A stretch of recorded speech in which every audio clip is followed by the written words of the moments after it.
Good morning, everyone. So, today we are going to study the adiabatic relations between pressure, volume, and temperature. So, as I told you, that the question may be with the help of first law of thermodynamics, how you will obtain the relation between one by one. You have to derive the relation. So, firstly, you have to derive the relation between pressure and volume, then pressure and temperature, and volume and temperature with the help of relation first. Pressure volume वाले relation की help से उसका use करके आपको बाकी remaining variables के बीच में भी रिलेशन ड्राइव करना है. सो सबसे पहले जिसका यूज़ होना है that is first law of thermodynamics. तो yesterday some of the steps we have discussed, जिसमें कि सबसे पहला था कि हमारा जो फर्स्ट लॉ ऑफ थर्मोडायनेमिक्स होता है उसको हम डेल्टा से रिप्रेजेंट करते हैं, बट यहाँ हमने डी सिंबल लिखा है क्योंकि उसका रीज़न है कि हमें आगे डिफ्रेंशिएट भी करना है. और दूसरी बात, जो डी है that is showing a very small change, बहुत स्मॉल चेंज है इन सारी गिवन क्वांटिटीज़ में, तो उसके लिए हमने डी सिंबल यूज़ किया है. तो डी क्यू का मतलब small amount of heat supplied to the system, D U का मतलब है the small increase in internal energy of the molecules, और डी डब्ल्यू का मतलब है small work done by the gas. उसके बाद अब हमें चेंजेस स्टार्ट करने हैं. तो सबसे पहले आपका जो फर्स्ट लॉ ऑफ थर्मोडायनेमिक्स है उसको बहुत ध्यान से देख लीजिए. इट हैज़ 3 टर्म्स और इसका तीनों टर्म्स में हमें चेंजेस करने हैं. क्या क्या वैल्यूज़ पुट करनी है, तो उसके लिए सबसे पहले for 1 mole of gas we are going to apply, और उसके लिए हमने क्या किया है, हमने फाइंड आउट किया है डी यू. तो ये जो स्टेप है दिस इज़ वेरी इंपॉर्टेंट. ये कहाँ से आया, डी यू की value C V D T कहाँ से आई. तो उसके लिए आपको याद होगा कि जो स्पेसिफिक हीट है उसका हमारा स्पेसिफिक हीट का फॉर्मूला होता था डेल्टा क्यू, या फिर मैंने लिखा है डी क्यू क्योंकि यहाँ डी क्यू ही लिखा है, अपॉन एम डेल्टा टी को मैं यहाँ लिख दे रही हूँ डी टी. ये स्पेसिफिक हीट का फॉर्मूला था. ठीक है. अब अगर 1 मोल के लिए है तो आपको पता है यहाँ से मास हट जाएगा और एन आ जाएगा, और एन ऑलरेडी यहाँ क्या है 1. दूसरी चीज़, डी क्यू की वैल्यू हम कहाँ से पुट करते थे, डी क्यू की वैल्यू हम फर्स्ट लॉ ऑफ थर्मोडायनेमिक्स से पुट करते थे, यानी कि आपका डी क्यू के प्लेस पर न्यूमरेटर में आना चाहिए D you plus D W upon D T. लेकिन हम क्या फाइंड कर रहे हैं, सी वी. सी वी का मतलब specific heat at constant volume. तो जहाँ वॉल्यूम कांस्टेंट है वहाँ डी डब्ल्यू वाला टर्म भी क्या हो जाएगा, 0, क्योंकि वॉल्यूम में कोई चेंज नहीं हो रहा है. तो रिमेनिंग आपका क्या बचता है, डी क्यू की जगह आपको क्या पुट करना है, ओनली डी यू. तो D you upon D T. तो यहाँ से अगर हम फाइंड करें डी यू की वैल्यू तो क्या आ जाएगी, cross multiply C V D T. तो ये स्टेप्स यहाँ से यहाँ तक के इसमें स्किप कर दिए हैं, और ये स्टेप्स आपको याद रखना है कि अगर specific heat at constant volume आपने लिया है तो उसमें क्या आना है, ओनली डी यू, उसमें सिर्फ डी यू आना है. और उसके बाद आप जब वैल्यू फाइंड करेंगे डी यू की तो यहाँ आ जाएगा सी वी डी टी. तो आपको डी यू में क्या चेंज करना है ये पता चल गया. ठीक है. दूसरा चेंज ये है कि आप यहाँ एडियाबेटिक रिलेशन ड्राइव कर रहे हैं, तो एडियाबेटिक में हीट तो कोई सप्लाइड होती नहीं है, तो डी क्यू क्या हो जाएगा, 0. तो पहला वाला टर्म डी क्यू 0 होना है. दूसरा टर्म जो है आपका डी यू, उसकी जगह आपको क्या करना है, सी वी डी टी. और तीसरा टर्म जो आ रहा है डी डब्ल्यू, उसका चेंज आपको पता है, डी डब्ल्यू जो होता है उसको हम क्या लिखते हैं, पी डी वी. ओके. तो ये 3 चेंजेस हमें डायरेक्ट यहाँ पे पुट कर लेने हैं, एक्सप्लेन कर दिए हैं मैंने आपको. अब देखिए डायरेक्ट इसको जो है वो इस इक्वेशन में पुट किया तो रिजल्ट हमारे पास क्या आया, इज़ इक्वल टू 0. जो लेफ़्ट वाली साइड थी डी क्यू आपकी, उसको राइट में कर दिया है और 0 लिख दिया है उसको. डी यू वाला जो टर्म था आपका that is written here C V D T, और प्लस डी डब्ल्यू वाला जो टर्म था उसको लिखा है पी डी वी.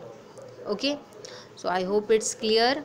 अब हमें क्या करना है, अब हमें एक काम और करना है. ये जो रिलेशन है आपका, इसको आप इक्वेशन नंबर 1 लिखकर छोड़ सकते हो, क्योंकि अब हमें बाकी वैल्यूज़ फाइंड करके इसमें पुट करना है. ठीक है. तो अब हम क्या करेंगे, अब हमने फिर से लिखा गैस इक्वेशन है आपकी, आइडियल गैस इक्वेशन, और 1 मोल के लिए ली गई है. So ideal gas equation for 1 mole क्या हो जाती है, P V is equal to R T. अब आपने इसी गैस इक्वेशन को डिफरेंशिएट कर दिया है दोनों साइड.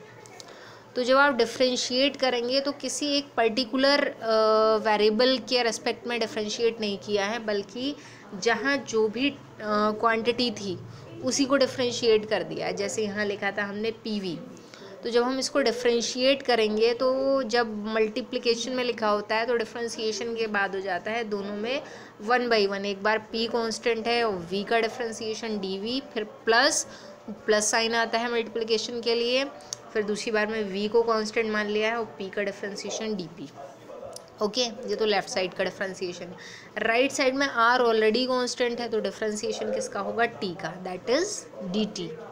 तो ये आपको याद रखना है कि गैस इक्वेशन को डिफ्रेंशिएट कर दिया और डिफ्रेंशिएट करने के बाद dt की वैल्यू फाइंड कर ली। तो dt कहाँ आ रहा है? इस साइड में आ रहा है। dt की वैल्यू आप फाइंड करेंगे तो r जो है वो डिनोमिनेटर में आ जाएगा, तो PdV plus VdP upon R। Okay, अब dt की वैल्यू हमने क्यों फाइंड की थी? क्योंकि यही dt की वैल्यू हमें पुट करना है कहाँ पर? इक्वेशन नंबर 1 में। Okay, so putting this value of dt in equation 1। अब आप 1 में इसको पुट कर दीजिए। यहाँ थोड़े से टर्म्स जो हैं वो यू कैन से कॉम्प्लिकेटेड इसलिए हैं क्योंकि बहुत सारी चीज़ों को पुट करना है, लास्ट में सिंप्लीफाइड होते जाएंगे। एक बड़ा डेरिवेशन है ये जो P और V के बीच का रिलेशन है, but it is important also, exam में आ भी जाता है ये। सो आपको क्या करना है? बहुत प्रैक्टिस करनी है, तभी आप ये सारी चीज़ें याद रख पाएंगे कि पहले हमें क्या करना है, उसके बाद हमें क्या करना है। डिफ्रेंशिएशन हमने किया, उससे पहले हमने first law of thermodynamics use किया, उसके भी टर्म्स में हमने चेंजेस किए। तो अब हम कहाँ तक पहुँच चुके हैं? dt हमने फाइंड कर लिया है। dt को हमने पुट कर दिया है किस रिलेशन में? जिसको मैंने 1 लिखा था। तो putting this value of dt in equation 1। अब सिर्फ हमें dt के प्लेस पे ये वैल्यू लिखनी है, बाकी किसी में कोई भी चेंज नहीं करना है। तो आपका CV एज इट इज़ आ गया। CV इंटू dt की जगह पे आपको क्या करना है? ये जो dt की वैल्यू है यानी कि PdV plus VdP upon R। Okay, दूसरा टर्म बिल्कुल ऐसे ही आना है यानी कि प्लस PdV और राइट साइड में 0। ओके, अब आपको यहाँ के बाद करना है सिंप्लीफाई। तो जब आप सिंप्लीफाई करेंगे तो सिंप्लीफाई करने के लिए सबसे पहले तो आपको R जो आपका डिनोमिनेटर में आ रहा है उसको डिनोमिनेटर से हटाना है। तो उसके लिए आप क्या करेंगे? पूरी जो आपकी इक्वेशन है उसको R से मल्टीप्लाई करना होगा, दोनों टर्म्स को R से मल्टीप्लाई करना है। तो आप इस वाले टर्म को, पहले टर्म को R से मल्टीप्लाई करेंगे तो यू विल गेट कि CV और उसके साथ में आपका ये जो है इस तरह से आप कह सकते थे कि ब्रैकेट के अंदर लिखा था PdV प्लस VdP। तो दो काम एक साथ कर दिए हैं, R से मल्टीप्लाई भी हो गई है और ब्रैकेट को भी ओपन कर लिया है, यानी कि CV की मल्टीप्लाई PdV और VdP दोनों टर्म्स के साथ कर दी है। तो जल्दी करने के लिए एक स्टेप स्किप कर दिया है। अगर आपको प्रॉब्लम होती है तो आप ये स्टेप दोबारा से कर सकते हैं। एक बार में मल्टीप्लाई करिए, दूसरी बार में ब्रैकेट ओपन करिए। तो देखिए CV से पहले टर्म की मल्टीप्लाई हुई तो हो गया CV into PdV, plus CV से दूसरे टर्म की मल्टीप्लाई हुई तो CV into VdP। Okay, R denominator से हट चुका है। ये सिंगल टर्म है, इसमें R मल्टीप्लाई में आ जाना है। R PdV is equal to 0।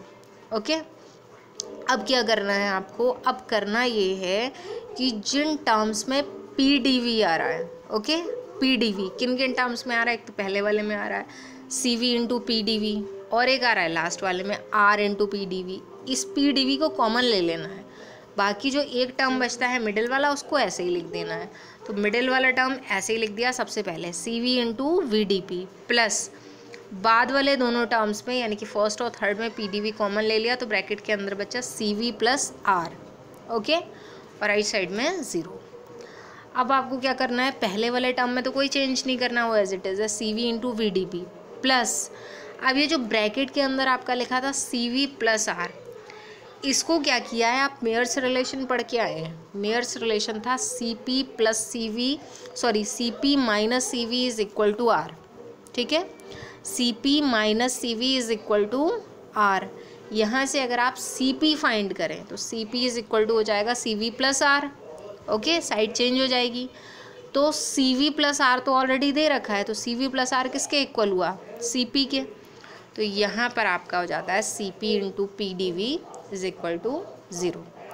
Okay, तो यहाँ से अब एक नया रिलेशन हमने ले लिया है जिसमें CV आ रहा है, CP आ रहा है, वॉल्यूम आ रहा है और प्रेशर आ रहा है।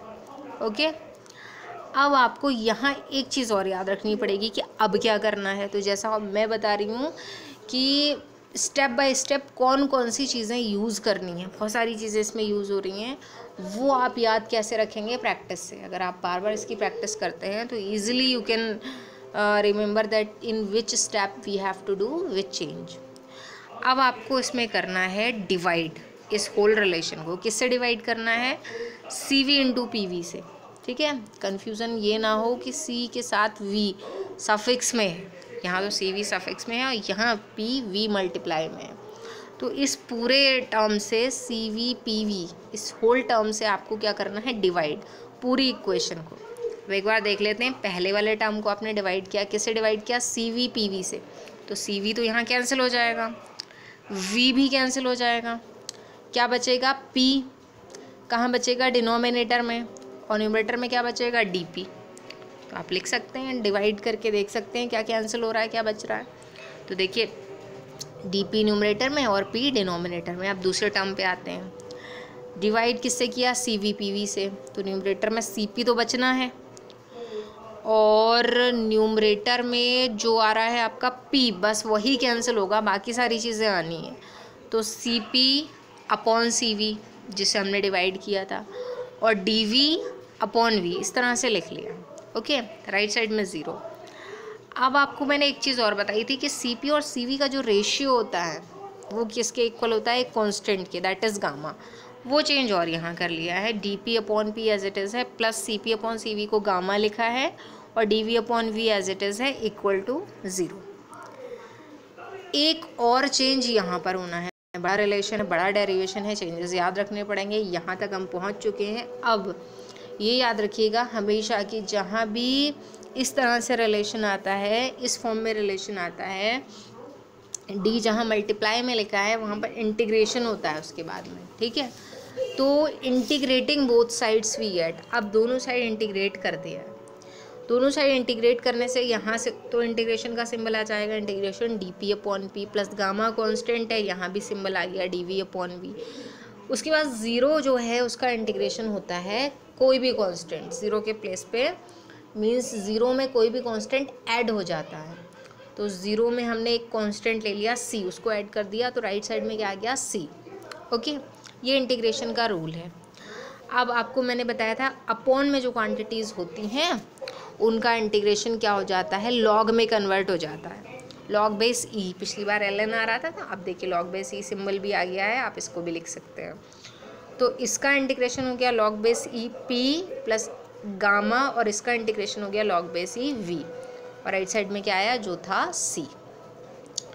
अब आपने क्या किया, मैंने एक और आइडेंटिटी लॉग की आपको बताई थी कि लॉग ए प्लस लॉग बी अगर लिखा होगा तो लॉग ए बी हो जाएगा, मल्टीप्लाई में आ जाएगा। ठीक है, तो यहाँ भी देखिए log P plus log V है, तो लॉग पी वी हो जाता। लेकिन ये गामा पावर में कहाँ से आ गया? तो ये एक और लॉग की आइडेंटिटी होती है कि जो कांस्टेंट मल्टीप्लाई में लिखा होता है वो कांस्टेंट पावर में आ जाता है, अगर आप लॉग को कॉमन ले लें, बाहर लिख दें लॉग। तो ये आइडेंटिटी और यूज़ कर ली है, log base E P V gamma is equal to C. एक और मैथमेटिकल स्टेप है, बहुत सारे मैथमेटिकल स्टेप्स को यहाँ यूज़ किया है, डिफ्रेंसिएशन से लेकर इंटीग्रेशन, और इंटीग्रेशन के बाद लॉग, और लॉग के बाद एक्सपोनेंशियल। ये एक्सपोनेंशियल कहलाता है। एक्सपोनेंशियल ये होता है कि जब आप लॉग रिमूव करते हैं, लेफ़्ट साइड में लॉग लिखा है, अगर आप लॉग को रिमूव करेंगे तो राइट साइड में जो कुछ भी है वो ई की पावर में आ जाएगा, और ई का नाम होता है यहाँ एक्सपोनेंशियल। ठीक है, इसकी वैल्यूज़ फाइंड करने के लिए अलग रूल्स हैं, फ़िलहाल आपको बस यहाँ एक्सपोनेंशियल में लिख देना है, लॉग हटा देना है। तो हमने लॉग हटाया, इधर वाला ई की पावर सी आ गया, और आगे इस पूरे ई की पावर सी को आपने एक नया कांस्टेंट मान लिया जो कि है कैपिटल के। तो P V gamma is equal to K, यहाँ पर जाकर फाइनली हमारा रिलेशन आ चुका है। अब आपको और न्यू जो है मैथमेटिकल स्टेप्स यूज़ नहीं करने हैं, और स्पेशली बायो वाले जो बच्चे हैं उनको थोड़ी प्रॉब्लम आती है मैथ्स के स्टेप्स यूज़ करने में। तो फाइनली ये ड्राइव हो चुका है। तो ऐसे भी आपको डेरिवेशंस मिलेंगे, यहाँ है 11th क्लास में, क्योंकि 11th क्लास की जो फिज़िक्स है उसका लगभग एंड ही चल रहा है, 1-2 चैप्टर और रह गए हैं। लेकिन 12th में और ऐसे बहुत सारे मैथमेटिकल स्टेप्स हैं, इवन आपका जो AC चैप्टर है ऑल्टरनेटिंग करंट पूरा मैथमेटिकल है। तो ये मत सोचिए कि आपको मैथ्स नहीं पढ़नी है। मैथ्स एज अ सब्जेक्ट आप छोड़ चुके हैं फॉर बायो स्टूडेंट्स, लेकिन फिज़िक्स में 50% तो मैथ्स इन्वॉल्व है। ओके, तो मैथ्स के कुछ फॉर्मूले, कुछ रिलेशंस जो आप 10th क्लास में पढ़ के आए थे उन पे कमांड बना लेनी है। बुक्स अगर आप सोच रहे हैं कि हमें ज़रूरत नहीं पड़ेगी तो डोंट थिंक सो। और मैथ्स वाले स्टूडेंट्स भी, कि आपने मैथ्स में जो भी 10th में पढ़ा है और जो आप 11th में पढ़ रहे हैं उसका यूज़ फिज़िक्स में होना है। So take care of this, ठीक है। और एक और मेरा सजेशन कि जो आज आपने डेरिवेशन किया है वो डेरिवेशन जब तक आप प्रैक्टिस नहीं करेंगे तो ये मत सोचिए कि एक एक स्टेप हमने समझ लिया है और अब हम इसको कर सकते हैं। जब आप स्टेप्स करने बैठेंगे तो श्योरली मिस्टेक होने के चांसेस हैं। सो इट्स माय सजेशन कि मैं इसीलिए आज मैं एंड भी इसी पे कर रही हूँ। मैंने आगे कुछ नहीं कोई रिलेशन नहीं स्टार्ट किया है। इवन जो इससे ड्राइव्ड हैं वो भी मैंने स्टार्ट नहीं किए हैं, इसलिए कि आप पहले इसकी प्रैक्टिस कर लो। ओके, सो आज वाला जो डेरिवेशन है आपको कई बार लिख के प्रैक्टिस करनी है, बिना देखे प्रैक्टिस करनी है। Okay, thank you.